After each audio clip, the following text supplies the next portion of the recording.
Hi, I'm Craig Gottschalk from Huffman Kelly Brock and Gottschalk. And today I'd like to talk to you about the standardized field sobriety tests in OVI cases.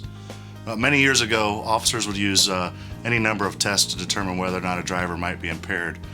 These roadside tests were never standardized from one jurisdiction to the other, and therefore you had all different kinds of tests that were being used by law enforcement, some of which weren't even accurate. Many years ago, the National Highway Transportation Safety Administration came up with a plan to come up with standardized field sobriety tests that were accurate. And they came up with three after a long study. Those three are the horizontal gaze nystagmus test, the walk and turn test, and the one-legged stand test. The test I want to talk to you about today is the horizontal gaze nystagmus test, or what's commonly referred to as the pen test. Now, what they're checking for in the pen test is to see whether or not your eyes twitch when they're following a stimulus, the pen. The twitching itself is what is called the nystagmus. So what they're going to do is they're going to take the potential violator and they're going to put the stimulus 12 inches in front of their face, slightly higher than eye level.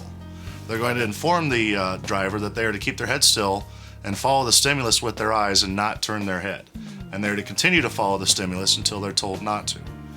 As they move the pen out at a speed which takes 2 seconds to get to the maximum deviation, in other words, as far as your eye can go, they're checking to see if both your eyes follow the pen smoothly or do they twitch, okay?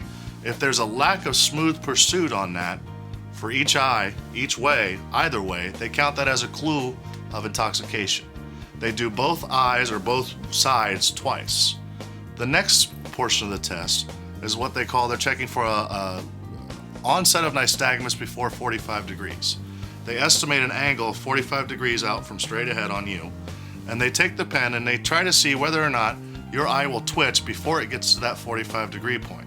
If it twitches before 45, or they have a nystagmus that begins before 45 degrees, that is an indication as well of impairment.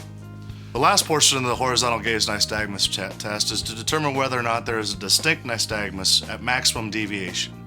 So what they do is they take the stimulus, move it out as far as possible to where your eye cannot possibly move any further, and they check to see whether or not there's a distinct twitching at that point.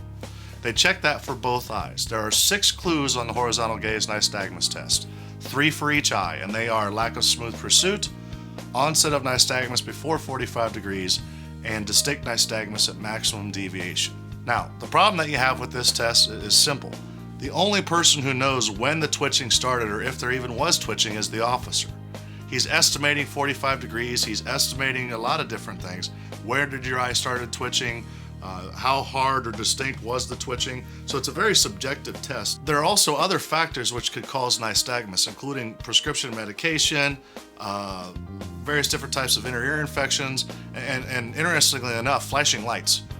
So if you're outside of the vehicle performing the test and the officer has his overhead lights on, that strobe light effect can cause a nystagmus. So there's a lot of different issues with the nystagmus test that you need to flesh out if you're facing an OVI charge. If you're facing a charge of driving under the influence of alcohol, please know your rights and contact us here at Huffman Kelly Brock and Gottschalk.